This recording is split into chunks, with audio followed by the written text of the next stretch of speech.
Hello my dear children, कैसे हैं आप सभी। This is Rashmi Mishra, your English educator, and today I am here with a new topic of English grammar, that is simple past. Okay, so we will learn in detail the tense which is simple past. Okay children, so you can call it past indefinite also.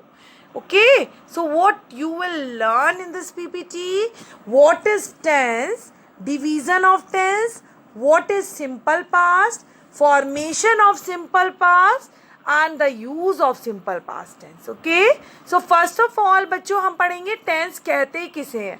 भाई tense is a term that indicate the time of an action, जो किसी भी action को करने के time को indicate करता है, हमें समय को बताता है कि हमने कोई भी एक्शन किस समय पर किया है, वो टेंस कहलाता है। ठीक है, verb is the action showing word in a sentence, और जो वर्ब होती है सेंटेंस में वो क्या होती है, हमेशा एक्शन शो करती है।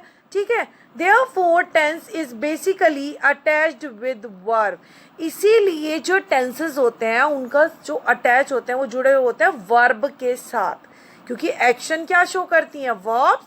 और जैसे आपको मैंने अभी बताया कि टेंसेस जो होते हैं वो हमें क्या बताते हैं, किसी भी एक्शन के टाइम के बारे में कि कोई भी वर्ब आपने किस समय पर की है। ठीक है, so division of tense, there are 3 types of tenses, present, past and future tense, and simple continuous है ना, उसके बाद perfect continuous tense, then simple, then continuous, फिर उसके बाद परफेक्ट और परफेक्ट कॉन्टिन्यूअस, यानी कि प्रेजेंट सिंपल, फिर present continuous tense, present perfect and then present perfect continuous tense. कहने का मतलब ये है कि हर टेंस को 4 सब डिवीजन में डिवाइड किया, 4 डिवीजन में डिवाइड करा है, simple, continuous, perfect and perfect continuous. So today we will learn only simple past tense. So what is simple past or past indefinite tense? Let's read them. Here are the few examples. जैसे I bought a new camera yesterday. ठीक है, मैं कल एक new camera लेके आया। Okay, I bought a new camera yesterday and we helped our friends. So children, यहाँ पे जो अंडरलाइन वर्ड है वो हमारा एक्शन वर्ड है, इसीलिए वो वर्ब होगा। ठीक है, अब the 2 sentences have verb, दोनों में वर्ब दी गई है जो एक्शन को शो कर रही है, पास्ट के एक्शन को। ठीक है, but no definite time in the past is indicated, लेकिन कोई भी एक निश्चित समय जो है पास्ट का वो इंडिकेट नहीं किया गया, वो नहीं बताया गया है। So the verbs are in simple past और पास्ट इंडेफिनिट। ठीक है, कोई निश्चित टाइम नहीं बताया, डेफिनेट टाइम के बारे में नहीं बताया गया है। So I want to tell you बच्चों कि जो सिंपल पास्ट होते हैं वो वर्ब 2 फॉर्म को में लिखे जाते हैं। वर्ब की कौन सी फॉर्म लिखी जाती है, वर्ब की second form. There are 3 forms of verb, verb की first form, second form and third form. So यहाँ पे सिंपल पास्ट में वर्ब की हमेशा सेकेंड फॉर्म का यूज करेंगे। एफर्मेटिव या फिर पॉजिटिव सेंटेंसेस दोनों सेम होते हैं वहां पर, जैसे ही learned lesson well, learn is the second form of learn. ठीक है, वर्ब में हमेशा सेकेंड फॉर्म का यूज होगा। And another example is she helped her friends, तो हेल्प्ड यहाँ पे क्या, हेल्प की सेकेंड फॉर्म। ठीक है, अब यहाँ पे जो वाक्य का फॉर्मेशन है, सेंटेंस फॉर्मेशन क्या होगा बच्चों, पहले सब्जेक्ट आएगा, देन वर्ब की सेकेंड फॉर्म, उसके बाद ऑब्जेक्ट, सिंपल पास्ट में।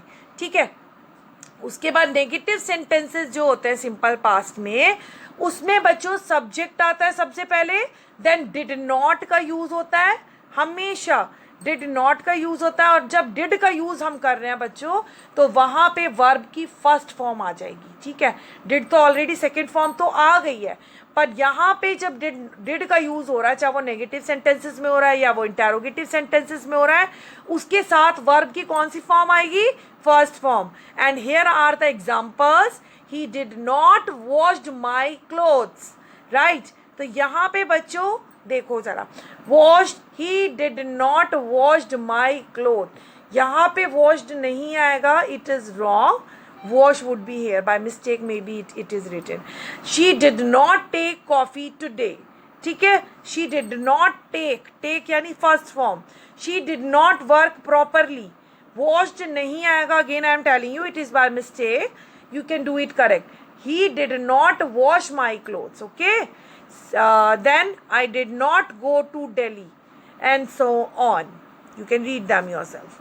Now we will discuss here कि जो यस का आंसर देते हो, जो यस क्वेश्चन यस या नो में आंसर देते हैं, यानी कि इंटेरोगेटिव सेंटेंसेस में डिड जो है वो पहले आता है बच्चों, उसके बाद सब्जेक्ट आता है, देन वर्ब की फर्स्ट फॉर्म आती है. ठीक है. Did then subject he go to Delhi, है ना. इसमें यस या नो का आंसर आएगा. डिड शी ईट टुडे, यहाँ पे भी यस या नो में, यानी इंटेरोगेटिव सेंटेंसेस में डिड पहले आ जाता है. ठीक है बच्चों. Now we will see the usages of simple present. Simple present. अच्छा, simple present. Now by mistake it is written again. Simple past would be here for a past action with past time adverb, यानी कि ऐसा action जो past में किया गया है, और वो क्या है बच्चों. I saw Janaki long ago, मैंने जानकी को देखा बहुत लंबे समय पहले. ठीक है. अब I saw Madhavi wrote me a letter yesterday. ठीक है. फॉर अ पास्ट एक्शन, ये पास्ट एक्शन को ही शो कर रहा है कि माधवी ने मुझे कल लेटर लिखा. Past discontinue habit. डिसकंटिन्यू का मतलब क्या होता है बच्चों, जो हैबिट अब फॉलो नहीं होती उसको कहा जाता है डिसकंटिन्यू, छोड़ दी गई. He visited temple frequently. Visited यानी कि वो पहले मंदिर जाती थी डेली, लेकिन अब वो हैबिट नहीं रही, डिसकंटिन्यू हो गई है. She usually sings song in the evening. ठीक है.